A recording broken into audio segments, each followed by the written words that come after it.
be over here because then all the people can see the children play, you know, when they go down the street here. And we need a special canopy here because we've got the Omnivision, you know, the IMAX theater, and we need a big canopy here, and it says we need this, and we have to have this, and we have to have that, and making little sketches, and, you know, draw this up fast because I got to go to Philadelphia in a couple of days with this.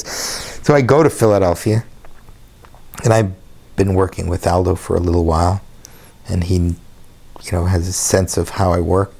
And I come there and I said, well, the budget is this, and Aldo in his wonderful Italian accent, so how do we know that this is the right budget? I open up this drawing that Howard had made, you know, putting all of these things down.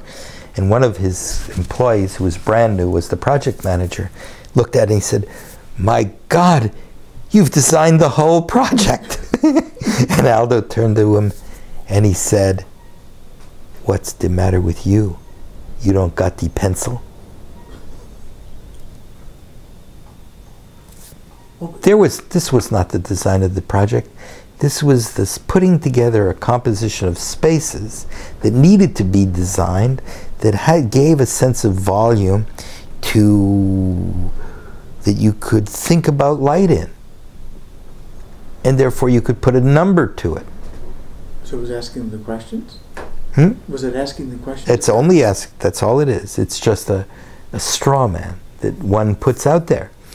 You know, and says, now I know that I can do a project. I don't care what you do with all of this, but according to the programs, there's this children's playground this size, there's an IMAX theater this size, there's a lobby, there's a historical review of Philadelphia exhibit over here. I know what all of that looks like. It doesn't have to come out to look like this. I could care less. But I now know that I can budget an exhibit, an IMAX theater, put a ball of fire in it, and do all this magic stuff. And have the money, because budget and design are synonyms. So I don't need to have all the information. Whatever information I'm lacking, I can design whatever I need to know to get that information. I don't need somebody to spoon feed it to me. I can do it by myself and come up with something, and allows me to do, you know, work that has some substance to it. In hearing your philosophy of design after, God, I've known you for 25 years, I still remember looking at your projects and there was something distinctly different about them. 127 John Street was a radical project at the time. Oh, sure. But it had nothing to do with how the lighting felt. It was how the lighting looked. Well, it was a clear commercial economic decision, because buildings weren't renting. What was going to make this wonderful public place that it was going to, that a major company would want to be there to be part of this great public statement? You can imagine telling a developer that. And Rudy and I did it. Well, Rudy was he the graphic? Yeah, he was the input of what was going to happen. Yeah, and Rudy and I did that. You know, the client was Melvin Kaufman, and I'd already done several buildings with him, and you know, he would you know, always marvel at these things that were things he had never seen. And they're different. Tell us a little bit about Melvin Kaufman. Well, Melvin Kaufman was called Mr. Surreal Estate. I mean, it was S-U-R-R-E-A-L. Surreal. He became to be known as somebody who would do anything. You know, and it didn't follow. It didn't have to be a international school design. It would be whatever the market told him would be good for his buildings. And we thought about it in a market-based economy and what would sell. And 127 John Street, you know, became a landmark in New York. It was really unusual and place that was extremely aggressively got your attention. Okay. And that was the point that we wished to make. What made it? Tell us a little bit about things that you did in 127 John Street. Well, you know. Imagine that we're going to put some pictures behind it. What are we looking at? We're looking at a lobbyless lobby. You know, you entered this park that happened to be there. There were flamboyant banners and scaffolding. There was a number of artists brought in to create special things. You know, there was a gigantic fishing lure hung under the building, you know, a pond below, a wonderful sculpture of a telephone booth by Forrest Wilson, and a couple of other muralists did a mermaid mural. Pamela Waters did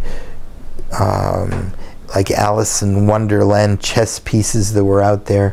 Rudy designed some strange chairs, and I put this neon tunnel as an entrance into the building with light bulbs as graphics to tell you the floors, and pin spots of light that you had to walk through like sunshine through a forest, you know, except in a very disciplined pattern. You know, there were like laser beams of light that you had to pass through. When you designed this, did you think about the effect? Oh, sure. That's all it was effect. I mean, it was. You will know that this building is here. When you come here, it will change your attitude. It would aggressively grab you. The transition, again, it's this composition of one area, arrival, transition space, till you hit your destination. When you were working with Rudy on the tunnel, was it Rudy's idea for a corrugated steel tunnel? Well, that came out. No, originally it was. That was. Again, we'll credit Stanley McCandless. Rudy had this plastics guy who was going to make this incredibly, you know, complex molded piece, and my little practical architectural sense came into bloom and said, "How about corrugated steel, Rudy?" and so he bought that. He bought it. Yeah, he said, "That's good. Let's do it." What about the lighting? Well, the neon? Yeah. Yeah, that was me. You know, just the whole idea of entering through this tube and, you know, having this revelation of this light bulb sculpture at the end of each tunnel to tell you what floor you were going to was really important. And it was all these different ways that light would engulf you. You're walking through the light. You're walking through the light, and you're walking directly into bare lamps. You're walking through light into bare lamps.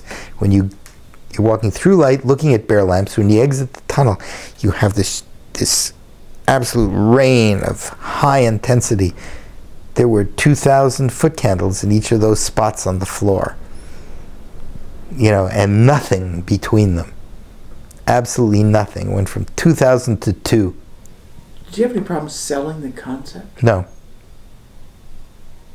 Okay,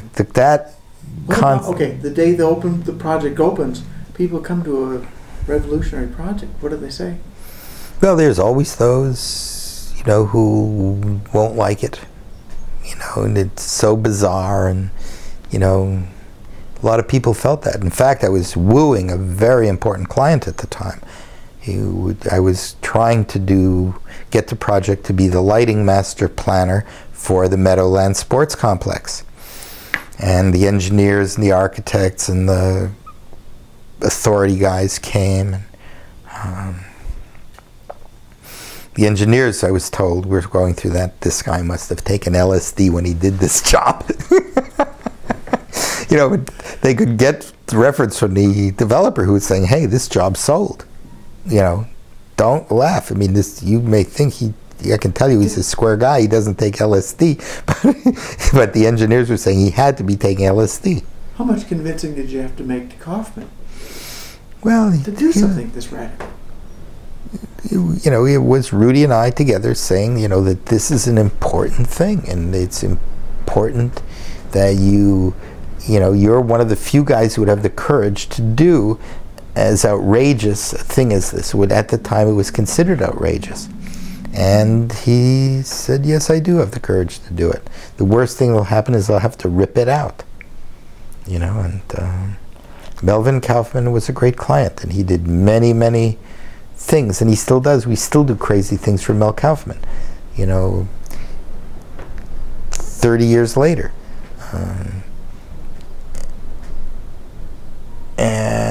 Tell us about the That's- statues of. You know, yeah, and then Mel put the statue of himself sitting on one of the chairs in that lobby. You know, it was really surreal. And we had a wonderful time doing all of that, and it was wonderfully successful, you know, at that time. The Cocoa Exchange moved in, and he had a major tenant. And, you know, we'd done the successful job at 77 Water Street previous to that with those funny heat trees, and again the no lobby, and a Rudy de Herrick sculpture and some other couple of sculptors. But it's this thing that happens today, you know, in this, we don't have this, or people haven't been brought up working as a collaborative team with a variety of thoughtful people like artists. They're not included, whereas it's really clear what an artist's role might be to somebody like me. Whether I choose to be that artist for this project or not to be that artist and only the lighting designer is a choice I sometimes have the hope of doing, you know, or I'd like to pick artists. Years ago I worked with Henry Dreyfuss on on the American Airlines design program, and we did the first terminal for the 747, and I had this space that needed art. We was told point blank there's no budget for art. I had this idea of this great rotunda with a Ricky, one of Ricky's airfoil kind of things, you know, talking about new technology in airplanes, and there was no budget. But I found $70,000 in my budget. In the lighting budget. In the lighting budget. And said we could get some good work of art for $70,000, maybe even a Ricky. And Mr. Smith, the chairman of American Airlines, thought that was really quite wonderful that this money was there, but that he would pick the artist. Since despite me finding the money, it was not mine, it was his. And Henry Dreyfuss and I were told that. And he picked Alexander Calder.